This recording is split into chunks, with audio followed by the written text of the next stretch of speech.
जैसा ही 7वें अध्याय के 28वें श्लोक में बताया है कि जो व्यक्ति समस्त पाप कर्मों के फलों बंधनों का अंत करके भौतिक जगत के द्वंद्वों से मुक्त हो जाता है, वह भगवान कृष्ण की भक्ति में लग जाता है। लगता कौन है भगवान कृष्ण की भक्ति में? पढ़ो इसमें क्या लिखा है, कौन पढ़ के सुनाएगा? यहीं से पढ़ो। जैसा ही 7वें अध्याय के 28वें श्लोक में बताया गया है, जो व्यक्ति समस्त पाप कर्मों के फलों का अंत करके भौतिक जगत के द्वंद्वों से मुक्त हो जाता है, वह भगवान कृष्ण की भक्ति में लग जाता है। यानी यहाँ पे जो व्यक्ति बैठे हुए हैं वास्तव में भगवान कृष्ण की भक्ति कर रहे हैं, तो उनके पाप कर्म नष्ट हो चुके हैं और सुख दुख से आगे जा चुके हैं। यहाँ पे इतने ज़्यादा लोग क्यों नहीं आते हैं भगवान की भक्ति में? बहुत ही कम आते हैं, ठीक है। बहुत ही रेयर व्यक्ति होते हैं वो जो यहाँ आते हैं, हर आदमी नहीं आ सकता इधर। तो यहाँ पे जो बैठा हुआ है वास्तव में भगवान की भक्ति के लिए बैठे हुए, तो समझ लो आपके पाप कर्म 0 हो चुके हैं, अब नहीं बचे हैं। लेकिन जो भी चल रहे हैं ना, वो केवल आपके प्रारब्ध के अनुसार ही चल रहे हैं, और वो भी एक दिन खत्म हो जाएंगे, आप भगवान के धाम पहुंचोगे इसलिए। दूसरे शब्द में जो लोग भगवत भक्ति में लगे हुए हैं समस्त कर्म फलों बंधनों से पहले ही मुक्त रहते हैं, इस कथन की पुष्टि पद्म पुराण में हुई है। अपराध फलम पापम कूटम बीजम फलोन्मुखम क्रमेण विपलीयेता विष्णु भक्ति रत्नाम नाम। जो लोग भगवत भक्ति में रत रहे हैं उनके सारे पाप कर्म चाहे फलीभूत हो चुके हों, सामान्य हों, बीज रूप में हो, क्रम से नष्ट हो चुके हैं। अतः भक्ति की शुद्धिकारी शक्ति इतनी प्रबल, अत्यंत प्रबल है कि पवित्रम उत्तमम अतः विशुद्धतम कहलाती है।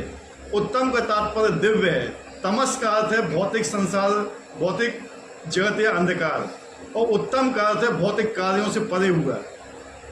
भक्ति में कार्यों को कभी भौतिक नहीं मानना चाहिए।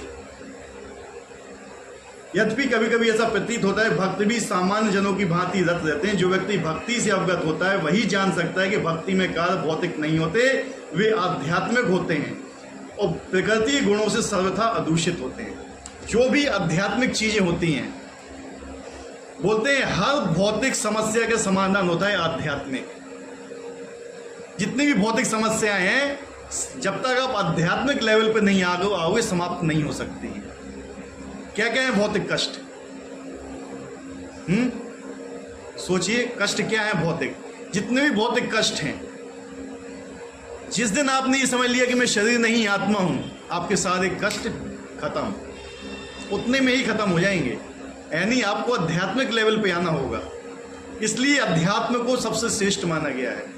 जितनी भी भौतिक चीजें हैं, कष्ट किस क्या क्या होता है? मेरे शरीर में दर्द है, मुझे बीमारी है, मैं बूढ़ा हो रहा हूँ, मेरे घर में किसी का देहांत हो गया, कुछ हो गया, मेरा पैसे का लॉस हो गया, कुछ भी हो गया, ये क्या है? आपके कष्ट है ना। क्यों होते हैं? क्यों फील होता है आपको ये कष्ट है? क्यों फील होता है कि ये कष्ट हैं? क्या ये कोई चीज आत्मा से रिलेटेड है? आत्मा से रिलेटेड नहीं है ना। लेकिन आप क्या समझते हो कि ये मेरे हैं? आपका पैसा लॉस हो गया, कितना दुख होगा? होगा ना दुख। क्यों? क्योंकि आप ये समझते हो वो मेरा है कि नहीं, इसलिए दुख होगा। लेकिन क्या वो धन आपकी आत्मा का है? धन आपकी आत्मा का वास्तविक धन क्या है? हरि नाम। वो नहीं लेते हैं तो दुख नहीं होता है कि नहीं? जिस दिन नाम लेने में सुख होने लगे ना, समझ लो कि आत्मा के लेवल पे आगे बढ़ रहे हो। एक दिन में 25,000 नाम जाप करते हैं भगवान के। 25,000 नाम जिस दिन जाप नहीं किया उस दिन दुख नहीं हो, लेकिन 25,000 रुपये गिर गए तो बहुत दुख हो जाएगा। तो समझ लो आपकी मेंटलिटी कहाँ पर है अभी। आपकी मेंटलिटी धन में छुपी हुई है या भगवान के नाम में छुपी हुई है? एक गड्डी गिनते हो, बीच में कहीं मिस हो जाता है तो क्या करते हो? भगवान का नाम जाके बीच में छोड़ दिया तो शुरुआत से गिनते हो? कभी नहीं। समझ रहे बात को? मेंटलिटी किस में है? पैसे में है। इसलिए हम कहते हैं कि पैसे को भगवान की सेवा में लगाओ। क्योंकि कुछ तो मेंटलिटी भगवान की सेवा में लगेगी आपकी, समझ रहे ना। क्योंकि आजकल का जो जीवन है 100% फाइनेंशियल, केवल फाइनेंस, केवल पैसा पैसा पैसा, इसी के ऊपर ही है पूरी आदमी की चेतना। वो इसी के लिए ही सब कुछ कर रहा है।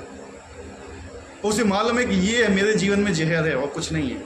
जिस दिन ये समझ लिया कि पैसा मेरा नहीं है, लक्ष्मी किसकी है?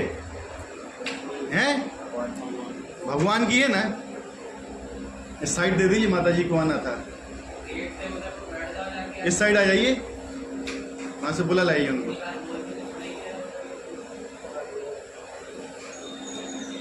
तो मेंटलिटी कहां पर है?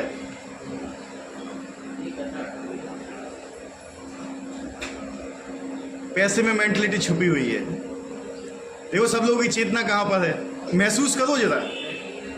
मतलब हमारी चीज को एज इट इज मत मानो आप। जो मैं बोल रहा हूं क्या वो चीज सही है गलत है? आज मैं गलत बोल रहा हूं तो मुझे बताइए कि मैं गलत बोल रहा हूं, हैं? अगर हमारी चेतना पैसे में है, पैसा क्या है? लक्ष्मी बोलते हो कि नहीं बोलते हो? क्या करते हो पूजा? ये वो दीपावली के दिन लक्ष्मी मानते हो तो क्या लक्ष्मी तुम्हारी है या भगवान की है? हैं? किसकी है लक्ष्मी? तो तुम अपनी मानते हो। क्या गड़बड़ है ना? सिद्धांत कुछ नहीं है गड़बड़। और अपनी मानोगे तो कष्ट भोगोगे। रावण ने भी अपनी माना था सीता जी को। सीता जी कौन थी? लक्ष्मी थी ना। रावण क्या कह रहा था? ये मेरी है। अपनी सेवा में लगाना चाहे तो क्या हुआ रावण का? परिवार सहित विनाश हो गया, पूरा कुल चला गया उसका। तो हनुमान जी ने सेवा में लगाया था उन्हीं सीता को, भगवान की। क्या हुआ हनुमान जी का? आज तक उनका गुण गाया जाता है। तो बेसिकली कॉन्सेप्ट समझो। कॉन्सेप्ट क्या है? हम कहाँ पे भ्रमित हो रहे हैं, हमें कहाँ जाना है, हम कहाँ किस रास्ते पे जा रहे हैं, यही है जो समाज का जो गति है, किस जगह जा रही है, मेन चीज। तो यही चीज समझना हमें सबसे मेन है।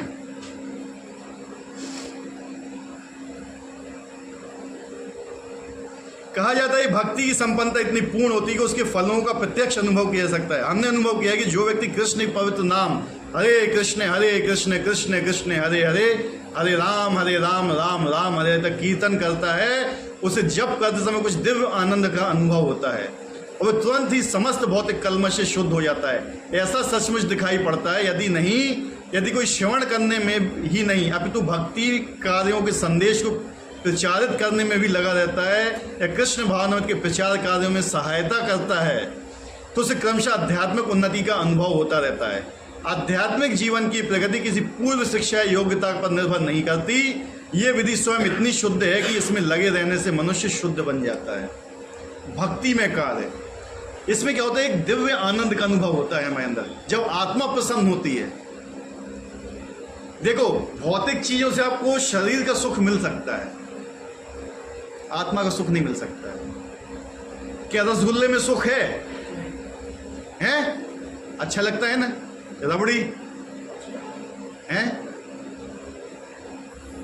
एक चीज बताइए, युगल हैं, एक हस्बैंड वाइफ है, उनकी अभी अभी शादी हुई है, वो हनीमून के लिए गए हुए हैं, अच्छी जगह पे, अच्छी नेचर में गए हुए हैं। वहाँ ने एक बड़ी अच्छा होटल बुक किया, अच्छे रेस्टोरेंट में बैठे, खाना खाने बैठे, बढ़िया 56 भोग लगे हुए हैं, हर चीज़ है उसमें। लेकिन अचानक उसको फ़ोन आता है कि उसके पापा एक्सपायर हो गए। उसमें सुख है? हैं? लगेगा उसमें सुख उसको? तो छोड़ के भागेगा। तो क्या रसगुल्ले में सुख है? नहीं है। रसगुल्ले में सुख होता, एक रसगुल्ला खा सकते हो, कैसा लगेगा? 2, 3, 10, 20, 50 हैं? रसगुल्ले में सुख है तो 50 रसगुल्ले भी खा सकते हो ना? नहीं खा सकते हो। लेकिन नाम एक ऐसा है ना, एक बार इसमें रस मिल गया ना तो माला छूटेगी नहीं हाथ से। इस सुख से ऊपर कोई भी सुख नहीं है, लेकिन वो सुख अभी अनुभव में नहीं आया हुआ है। क्यों? क्योंकि हमने अभी समझा ही नहीं है कि वास्तविक सुख है क्या। हम इन चीज को सुख मान रहे हैं, जो जीभ का सुख है, आंख का सुख है, कान का सुख है, त्वचा का सुख है, शरीर से संबंधित है अभी। ठीक है? तो यहाँ बताया कि श्रवण करना। श्रवण मतलब क्या होता है? हैं? सुनना एक अलग चीज होती है, श्रवण करना अलग चीज होती है। सुनने के साथ मन भी लग जाए उसको बोलते हैं श्रवण। समझिए, सुनने के साथ मन भी लगा। सुनते तो बहुत कुछ है, यहाँ भी बहुत कुछ सुनते हो, यहाँ से गया यहाँ से निकल गया, खत्म खेल। होता है कि नहीं होता है? लेकिन यहाँ से गया उसमें ये लग गया तो होता है श्रवण। भक्ति का सबसे पहला है श्रवण करना। अगर आप भगवान की कथा सुनोगे, मेन चीज है ये। सबसे ज्यादा सबसे मेन इंद्रिय होती है हमारी कान। आप लोग अलार्म क्यों लगाते हो? हैं? पता क्यों? क्योंकि कान कभी सोता नहीं है। आप सो जाओगे लेकिन कान नहीं सोएगा। अगर कहीं शिक्षा दी जा रही है, लाइट चली जाए, आपको दिखना बंद हो जाए, लेकिन कान से इंस्ट्रक्शन सुनाई देंगे। इसलिए कान सबसे महत्वपूर्ण है। रात को सो रहे हो गहरी नींद में, अचानक कोई चीज गिरी, तुरंत उठ जाओगे, क्या गिरा है? कान नहीं सोता है कभी। कान सबसे महत्वपूर्ण है और कान से ही भगवान अंदर प्रवेश करते हैं। ठीक है, इसलिए श्रवण, कीर्तन और स्मरण, तीन चीज भक्ति की सबसे महत्वपूर्ण चीज बताई है। जब तक आप सुनोगे नहीं ना, तब तक आप भक्ति में प्रगति नहीं कर पाओगे। सुनना सबसे महत्वपूर्ण है। अगर यहां नहीं सुनोगे तो कहीं ना कहीं कुछ ना कुछ तो सुनना ही पड़ेगा, है कि नहीं? सुनते हो कि नहीं? तो इससे अच्छा भगवान की कथा सुनिए। वेदांत सूत्र में इसका वर्णन प्रत्यक्ष कर्म भयास्यात के रूप में हुआ है, जिसका अर्थ है भक्ति इतनी समर्थ है कि भक्ति कार्य में रत होने मात्र से बिना किसी संदेह के प्रकाश प्राप्त हो जाता है। इसका उदाहरण नारद जी के पूर्व जन्म में देखा जा सकता है, जो पहले दासी के पुत्र थे।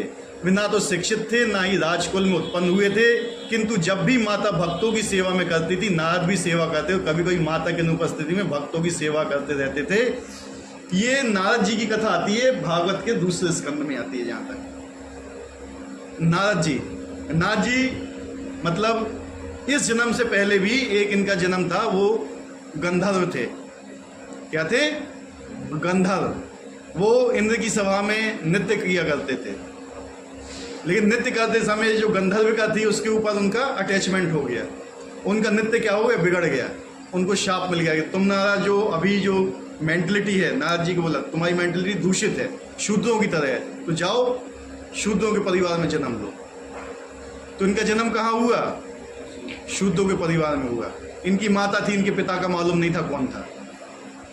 ठीक है, और इतने गरीब थे ये कि इनकी माता कहीं ना कहीं जाके सेवा करके इनको कुछ देती थी।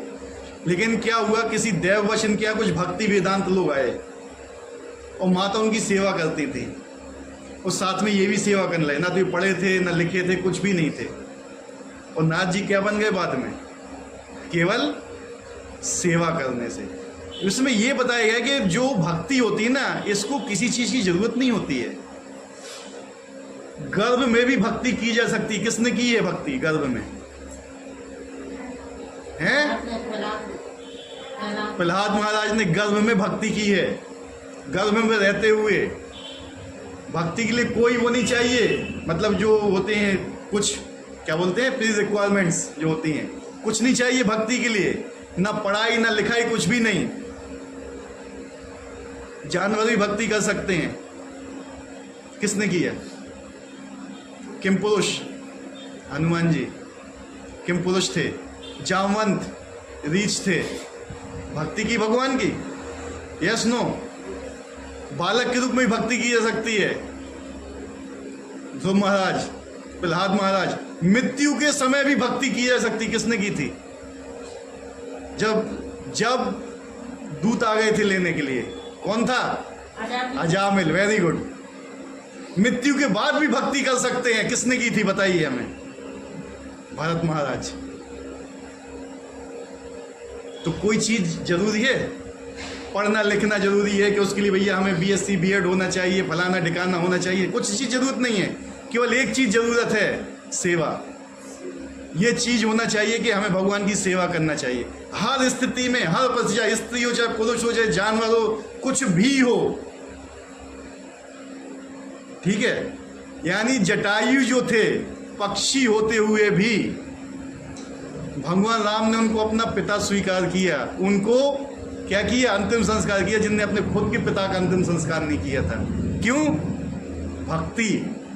भक्ति से भगवान वश में होते हैं। कर्मयोग में भगवान को वश में नहीं कर सकते हैं ये सब चीजें, ठीक है। भगवान प्रसन्न होते हैं भक्ति से, और भक्ति भी कैसी, भगवान की इच्छा के अनुसार आप भगवान की सेवा करते हो। तो ऐसा नहीं कि हम अपनी इच्छा के अनुसार भगवान की सेवा कर रहे हैं, नहीं, भगवान ने बोला हुआ है कि मेरी इच्छा के अनुसार आप मेरी सेवा कीजिए। और वो कहाँ बोला है? भगवत गीता में, भागवतम में, हर जगह बोला हुआ है भगवान ने। जैसा भगवान चाहते हैं आप वैसा करेंगे, तब भगवान आपसे प्रसन्न होंगे। अन्यथा आप जितनी भी पढ़ाई कर लो, जितना भी कुछ कर लो, लेकिन भक्ति में नहीं लग पाओगे। बहुत अच्छे स्कॉलर बन जाओगे, IITians बन जाओगे, IAS बन जाओगे, PCS बन जाओगे, वैज्ञानिक बन, सब कुछ बन सकते हो आप इस शरीर में। और वो कहाँ तक रहेगा? जब तक आपके शरीर जिंदा है तब तक रहेगी वो क्वालिटी। शरीर मर जाने के बाद आपको अगला शरीर मनुष्य का मिला तो आप ये नहीं बोल सकते हो कि मैं पहले IAS था, मुझे IAS की कुर्सी दे दो। लेकिन भक्ति में ऐसा है, अगर आपने इस जन्म में 5% भक्ति की तो अगला जन्म आपको मिलेगा 6% से चालू होगा,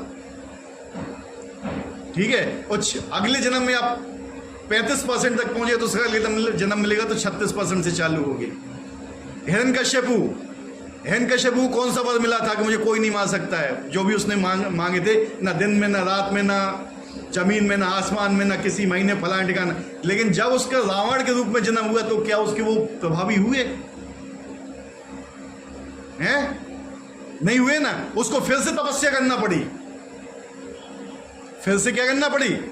लेकिन वही भरत महाराज, उनको वो सब चीज स्मरण था जब वो हिरण के शरीर में भी थे, वही उनको चीज स्मरण थी जब वो जड़ भरत के रूप में भी थे, ठीक है। स्मरण था उनको हर चीज।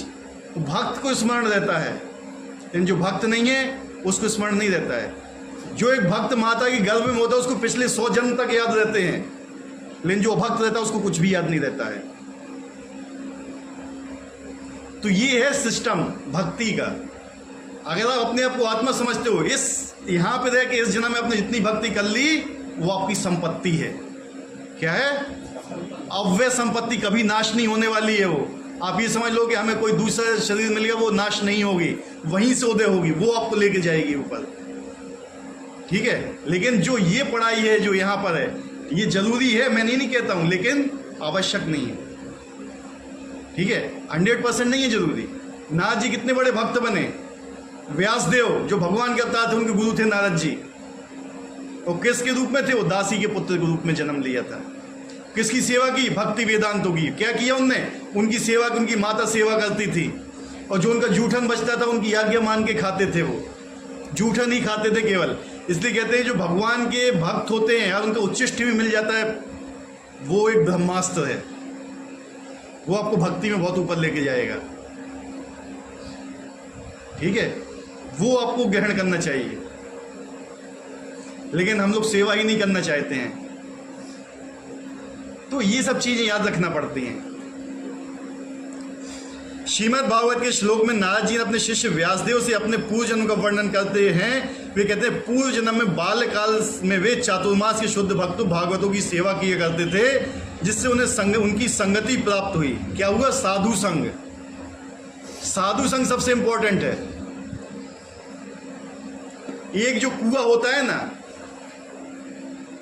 कुआं में एक बड़ी मछली होती है, तो अपने आप को क्या समझती है कि मैं बड़ी हूं। लेकिन जब उसी मछली को जाके समुद्र में रखा जाता है तो छोटी हो जाती है। यहां पे जो हम है ना, अगर हम भक्ति कर रहे हैं तो कभी कभी हमें ऐसा अहंकार हो जाता है कि हमसे श्रेष्ठ कोई है ही नहीं। इसलिए उसको कभी कभी कहां जाना चाहिए? समुद्र में, जब उसको अपनी हकीकत पता चले कि मैं किस लेवल पे हूं अभी। इसलिए भक्तों का संग जरूरी है। सेवा करने से भी अहंकार बहुत ज्यादा आता है। अगर हम सेवा करते हैं तो हम ये सोचते हैं कि मुझसे ज्यादा सेवा कोई कर ही नहीं सकता है, समझ रहे। तो ये सब चीज अहंकार भक्ति में बहुत ज्यादा आता है, हर जगह आता है अहंकार, और ये भक्ति को नाश करने वाले होते हैं। इसलिए कभी ऐसी जगह जाना चाहिए जहां जिन्होंने अपना जीवन पूरा समर्पित ही कर दिया है, ठीक है। तो हमेशा हमें भक्तों का संग करना चाहिए, और जब तक आप भक्तों के संग में हो तब तक सुरक्षित हो। भरत महाराज के साथ क्या हुआ था? उन्हें सब कुछ त्याग के कहां चले गए थे? वो जंगल में। एक भी भक्तों का संग नहीं था उनके पास, इसलिए हिरण के चक्कर में फंस गए वो। और उनको दूसरा जन्म हिरण का लेना पड़ा। जिस व्यक्ति जो भरत महाराज पूरे अखंड मतलब भारतवर्ष के राजा थे, जिन्होंने भगवान के लिए सब कुछ त्याग दिया और भक्तों का संग नहीं मिलने का अंत में एक हिरण पे आसक्त हो गए। इतना खतरनाक है, और भक्तों का संग नहीं मिलेगा। इसलिए भगवान के सामने रोना चाहिए हमें, क्या कुछ भी ना हो, उसमें भक्तों का संग तो मिल रहा है कि अगले जन्म मिलेगा तो भी हमें भक्तों का संग मिलेगा। सबसे रेयर चीज है, भगवान तो मिल जाते हैं कलयुग में, भगवान हर मंदिर में मिल जाएंगे चलेगा, लेकिन भक्त नहीं मिलेगा शुद्ध। हमें भगवान के भक्तों के लिए रोना चाहिए भगवान से, ठीक है। और जब भक्त मिलते हैं तो हम झगड़ा करते हैं, है कि नहीं। तो ये चीज बड़ी खतरनाक है भक्ति में। इनको कहते हैं वैष्णव अपराध, कि हमें वैष्णव का अपराध नहीं करना चाहिए। जब इस लेवल पे आते हैं ना, तो हमें सबसे पहले ये सोचना चाहिए कि ये व्यक्ति भगवान का नाम जाप, first of all he is Vaishnav. उसका स्वभाव जैसा भी है भगवान उसको दंड देंगे, कम से कम हमें तो ऐसा नहीं करना चाहिए। समझ रहे, ये चीज हमेशा ध्यान में रखो। कोई व्यक्ति कुछ कर रहा है, कोई भगवान की माला जाप कर रहा है, तो भगवान उसको देख रहे हैं। अब क्यों देख रहे हैं? और अगर वो गलत करेगा तो भगवान फिर उसको दंड देंगे। हमें कभी ये नहीं सोचना चाहिए कि मुझे दंड देना चाहिए। ना तो मुझे दंड देने का अधिकार है और ना मुझे आशीर्वाद देने का, माफ करने का अधिकार। माफ करना और दंड देना केवल भगवान के हाथ में है। लेकिन अगर हम ये सोचते हैं कि मैं इसको दंड दे सकता हूं या मैं इसको माफ कर सकता हूं, तो आपके अंदर अभी कर्ता का भाव है। भोक्तराम यज्ञतपसाम सर्वलोक महेश्वरम, ठीक है। अगर हम ये सोचते हैं कि मैं इसको कंट्रोल कर रहा हूं, तो कंट्रोल करने की प्रवृत्ति अभी आपके हाथ में है, जबकि आप कंट्रोल अपने आप को ही नहीं कर सकते हो। इसलिए वैष्णव अपराधों से बचना चाहिए। तो यही मेन चीज है, भक्तों का संग चाहिए। भक्तों का संग इसलिए कहते हैं कि मंदिर में जाके रहिए तो वहां पे बहुत ही ज्यादा केयरफुल रहना चाहिए कि हमसे किसी का अपराध ना हो। जब भक्तों का संग हो तो भक्तों को प्रणाम करो। जैसा भी व्यक्ति है, और वो माला जाप कर रहा है, तो अब माला उसको शुद्ध कर देगी।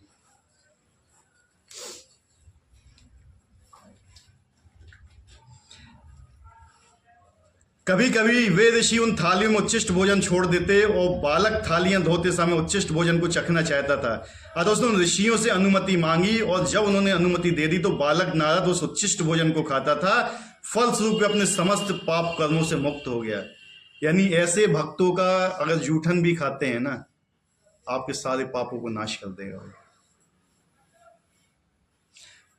ज्यों ज्यों वे उच्छिष्ट खाता रहा, त्यों त्यों ऋषियों के समान शुद्ध हृदय बनता गया। चूंकि वे महाभागवत भगवान की भक्ति का आस्वाद श्रवण तथा कीर्तन द्वारा करते थे, अतः नाद में भी क्रमशः वैसी ही रुचि विकसित कर ली। अगर आप किसी साधु पुरुष का वो छोड़ देता है, वो जानबूझ के छोड़ते हैं, पता है, प्लेट्स में, क्योंकि जो व्यक्ति ने उनकी सेवा की है वो उसको पाए, तो जो उनकी मेंटलिटी वो भी उसमें ट्रांसफर हो जाए। तो वैसा किसके साथ होगा? नारद जी के साथ। ऋषियों की संगति करने से नारद के मन में भगवान की महिमा का श्रवण तथा कीर्तन की रुचि उत्पन्न हुई। उन्होंने भक्ति की तीव्र इच्छा विकसित किया था। जैसा कि वेदांत सूत्र में कहा गया, प्रकाशस्त कर्म कर्मण्य भयास्यात्। जो भगवत भक्ति कार्य में केवल लगा रहता है और स्वतः सारी अनुभूति हो जाती है, वह सब समझने लगता है। इसी का नाम प्रत्यक्ष या प्रत्यक्ष अनुभूति है।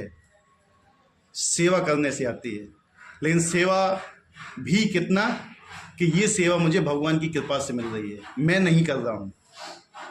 ये सेवा किससे मिली है? भगवान की, भगवान के भक्तों की कृपा से। जिस दिन ये सोच लिया कि मैं कर रहा हूं, उस दिन कर्ता भाव आ जाएगा, अहंकार में फंसोगे, नीचे गिरोगे। तो कभी इस हिसाब से, अगर आज मैं यहाँ पे लेक्चर भी दे रहा हूं तो ये भी सेवा है आप लोगों के लिए।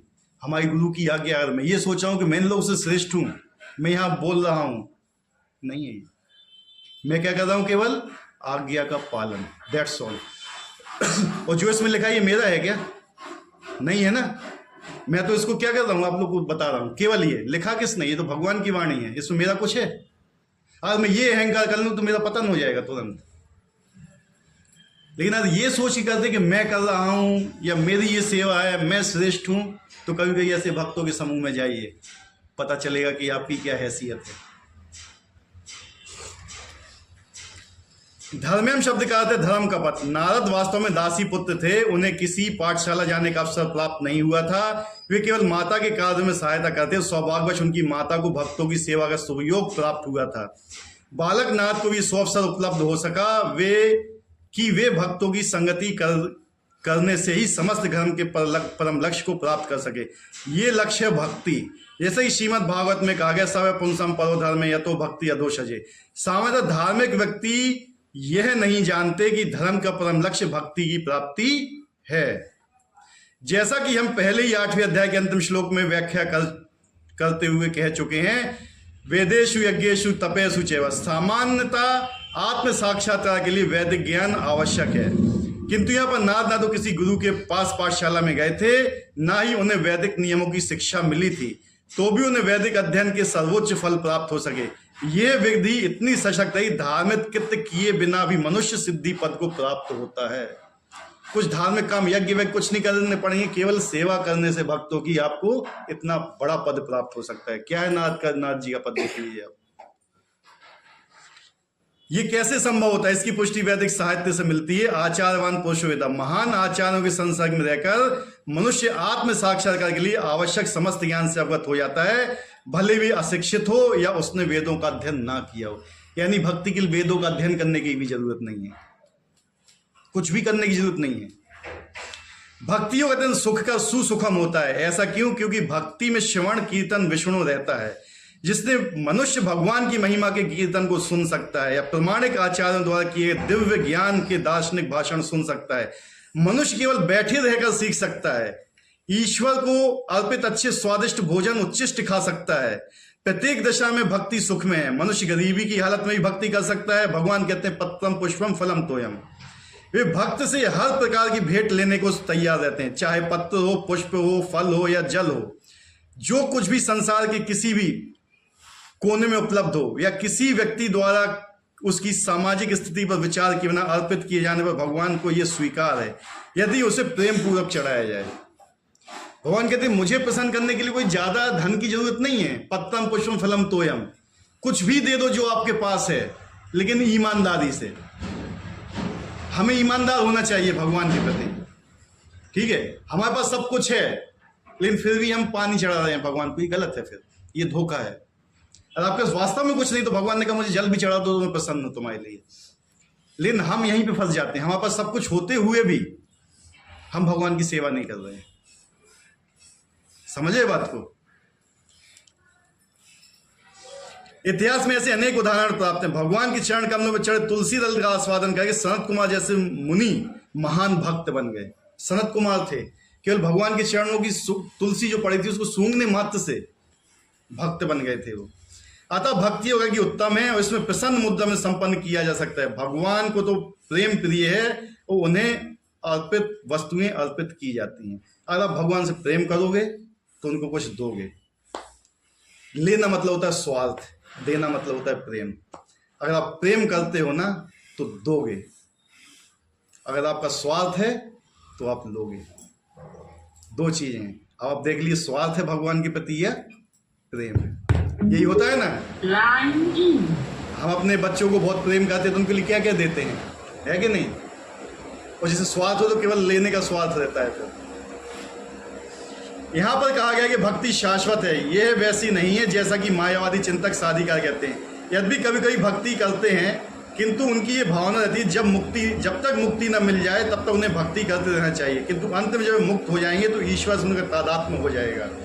इस प्रकार के अस्थायी सीमित स्वार्थ में भक्ति शुद्ध भक्ति नहीं मानी जा सकती। शुद्ध भक्ति ये नहीं होती है कि भक्ति तो मुक्ति से बहुत ऊपर है। मुक्ति के लिए भक्ति नहीं की जाती है, वो तो अपने आप प्राप्त हो जाएगी, बाय प्रोडक्ट है ये तो। वास्तविक भक्ति तो मुक्ति के बाद भी बनी रहती है। जब भक्त भगवत धाम को जाता है तो वहां भी वह भगवान की सेवा में रत रहता है और भगवान से तदाकार नहीं होना चाहता, यानी भगवान में मिलना नहीं चाहता है वो। भगवान से मिलने का मतलब क्या है? हम भगवान में लीन होना चाहते हैं, मतलब हम भगवान बनना चाहते हैं। हम अपनी सेवा कराना चाहते हैं, हम सेवा नहीं करना चाहते हैं। तो ये सिद्धांत गलत है जो भगवान में लीन होने का। हमें भगवान की सेवा करना है, ये हमारा क्या है? लक्ष्य है। और इसी को प्राप्त करने के लिए भक्ति होती है। अगर आप भगवान से प्रेम करते हो तो भगवान की सेवा भी करोगे, और भगवान की सेवा करने तो भगवान को कुछ देना भी चाहिए आपको। वास्तविक सब चीज़ भगवान की ही है, और फिर भी आप भगवान को नहीं देना चाहते हो। क्या है इसका मतलब? हर चीज़ भगवान की है और फिर भी आप भगवान को नहीं देना चाहते हो। क्या भाव है हमारे अंदर? है ईर्ष्या है ना। तो क्या बोला पहले श्लोक में? जो व्यक्ति ईर्ष्या है उसके लिए नहीं है ये।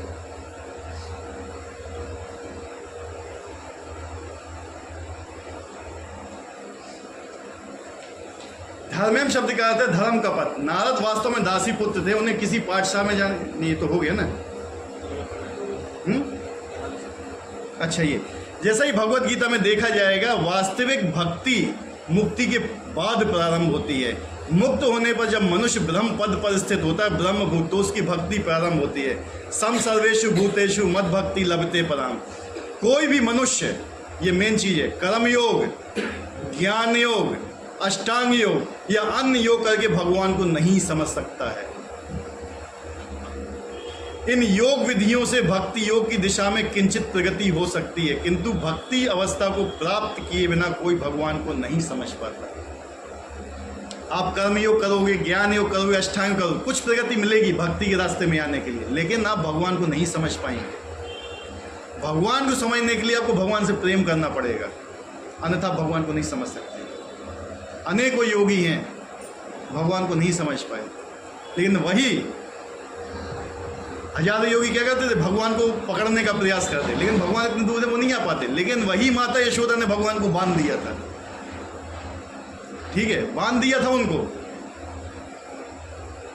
भक्ति में इतनी शक्ति होती है, कोई बांध सकता है भगवान को? दुर्योधन ने क्या किया था? कितनी जंजीरें लेके आया था बांधने के लिए। भगवान ने क्या कहा, तू मुझे बांध सकता है, बांध के देख ले। और वही भगवान यशोदा मैया से बंध गए थे। तो क्या चीज चाहिए? भक्ति, प्रेम भगवान के। और प्रेम कब होता है? जब आपका हृदय शुद्ध होता है, जब आपके हृदय में कोई कलमश नहीं होगा, भगवान के प्रति कोई द्वेष नहीं होगा, तब आपका हृदय शुद्ध होगा। और हृदय शुद्ध होने के लिए आपको फिर भगवान का नाम जाप करना पड़ेगा। कौन सा नाम जाप करना पड़ेगा? हरे कृष्ण कृष्ण कृष्ण हरे हरे, हरे राम राम राम हरे। इसका मतलब क्या है हरे कृष्ण महामंत्र का? हे भगवान की शक्ति राधा रानी, और हे भगवान मुझे अपनी सेवा में लगाइए आप।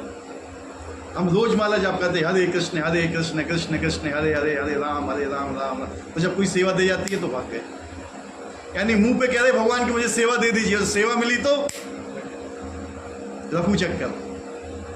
क्या बोलते हैं इसको? दो मुंह का सांप। क्या बोलते हैं?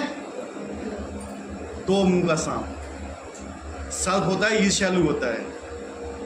एक मुंह से तो बोलेगा कि मुझे ये करना है, वो करना है, जब वास्तव में काम दिया जाता है तो आउट। तो वैसा नहीं करना है। शुद्ध हृदय से जितना आपकी शक्ति, इतनी भगवान थोड़ी कहते हैं कि मुझे सब कुछ लाके दे दो आप। जितनी आपकी वास्तविक शक्ति है आप उतनी तो सेवा करो भगवान की। जितनी शक्ति है आपके पास 1 रुपए की शक्ति है, 1 रुपये कमाई, उसके अनुसार सेवा करो। भगवान थोड़ी कहते कि मुझे आप सब कुछ दे दो। भगवान को जरूरत है कि अरे हजारों लक्ष्मियां सेवा में लगी रहती हैं उनकी, हमारे धन की जरूरत नहीं है उनको, लेकिन वो देखना चाहते कि हमारा समर्पण कितना है उनके प्रति। अभी तक हमारा 100% समर्पण हमारे धन के लिए, हमारे परिवार के लिए, हमारे समाज के लिए, पूरा समर्पण। अगर हम उसमें अपना कुछ समर्पण भगवान के लिए कर दें, कुछ तो समर्पण पड़ेगा ना भगवान के लिए, नहीं? हाँ या नहीं? अगर हमारा 100% समर्पण अपने धन के प्रति है तो भगवान के प्रति कितना समर्पण हुआ? और भगवान के प्रति समर्पण बढ़ाना है तो अगर हम अपना 10% भी डोनेशन या भगवान की सेवा में लगाते हैं तो 10% वहाँ है, 90% कहाँ हुआ? शिफ्ट हुआ ना। इसी तरह धीरे धीरे और भी चीज़ें होती हैं, मन भी होता है, हमारे परिवार के लोग भी होते हैं, हमारा पूरा समर्पण उनकी सेवा के प्रति है अभी तक। लेकिन धीरे धीरे अगर हम भगवान की सेवा के प्रति अपने आप को डेवलप करेंगे तो वहाँ से कुछ हमारा फिर कम होगा। और वही चीज़ है कि हम आसक्ति में पड़े हुए हैं। क्या है? आसक्ति सबसे खतरनाक है। ये नहीं कि परिवार वालों के साथ रहो, पैसा मत कमाओ, नहीं, आप उसमें आसक्त मत होइए। आसक्ति सबसे खतरनाक चीज़ है। आप उनके पीछे भगवान को छोड़ सकते हो, जो हर जन्म में आपके पिता हैं, हर जन्म में आपके साथ रहते हैं। क्या पिछले जन्म में जो आपके पिता हैं आप उनकी सेवा कर रहे हो अभी? आज के 100 जन्म पहले जो आपके पिता थे किसी भी होने, क्या आप उनकी सेवा कर रहे हो अभी? तो क्या सेवा कर रहे हो बताइए मुझे। मैं तो अपने माता पिता की सेवा कर रहा हूँ इसी जन्म के, आने वाले जन्मों के, पिछले जन्मों की सेवा कौन कर रहा है? इससे अच्छा परम पिता की सेवा करो जिसमें सबकी सेवा हो जाएगी। यही मेन सिद्धांत है कि अगर आप भगवान की सेवा करोगे तो सबकी सेवा ऑटोमेटिक हो जाएगी, अलग से किसी की सेवा करने की जरूरत नहीं पड़ती है। इसी को भक्ति बोलते हैं। कुछ भी चीज हो, यहाँ तक कि प्रसाद पाना भी भक्ति है। अगर आप भगवान का प्रसाद पाते हो, यहाँ पे बैठे हो तो वो भी भक्ति हो रही है, नीचे जाके प्रचार कर रहे तो वो भी भक्ति हो रही है। ऐसा नहीं कि केवल माला चलाना, यहाँ पे सफाई भी कर रहे तो भी भक्ति है वो। आप भगवान के लिए सुबह स्नान भी कर रहे हो उठ के तो भी भक्ति है। भगवान के लिए सो रहे हो तो भी वो भक्ति है। रात में हम जल्दी सो जाते हैं, क्योंकि सुबह मंगल आरती में उठना है, तो जो जितना देर आप सोओगे वो भी आपकी भक्ति काउंट होगी। तो भक्ति कोई ऐसी नहीं है चीज कि आप समझ ना पाए। कोई भी काम अगर आप भगवान के लिए, प्रसन्नता के लिए कर रहे हो तो दैट इज कॉल्ड भक्ति। अगर आप पेट साफ करने भी जाते हो ना भगवान की पूजा से पहले कि भैया हमें पेट साफ करना है अपना, वो भी भक्ति है। क्यों? आप किसके लिए कर रहे हो? भगवान के लिए। तो वही चीज है केवल। हमें शरीर किस लिए मिला है? भगवान की भक्ति किसने दिया है? भगवान ने दिया है। लेकिन हम किसके लिए उपयोग कर रहे हैं इसका? अपने लिए, अपनी सेवा के लिए। ये केवल मिस डायरेक्शन है, इससे ज्यादा कुछ नहीं है। केवल यही चीज बदलना है हमें कुछ नहीं है। जैसे हम रह रहे हैं वैसे ही रहो, किसी को कुछ भी चीज त्यागने की जरूरत नहीं। केवल एक चीज जोड़ने की जरूरत है कि हमें कोई भी हम काम करें तो हम भगवान के अनुसार करें। आप जिस भी आश्रम में हो, जिस भी चीज में हो, रहिए, वहीं रहिए, कहीं छोड़ने की जरूरत नहीं, कुछ भी चीज त्यागने की जरूरत नहीं है। केवल जोड़ना है क्या? भगवान का नाम। जिस दिन वो जोड़ लिया उस दिन आपकी प्रगति चालू हो जाएगी। हम किसी से नहीं कहते तो अपना घर बार छोड़ दो, अपनी नौकरी छोड़ दो, बीवी बच्चे छोड़ दो, कभी नहीं। हाँ, अपने बीच में कृष्ण को जोड़ लो आप, बस अपना परिवार कृष्ण का परिवार बना लो आप। जो आपका भोजन बनता है उसको कृष्ण का प्रसाद बना लो आप। क्या इसमें कोई कठिनाई है? कुछ हो कठिनाई तो बताइए।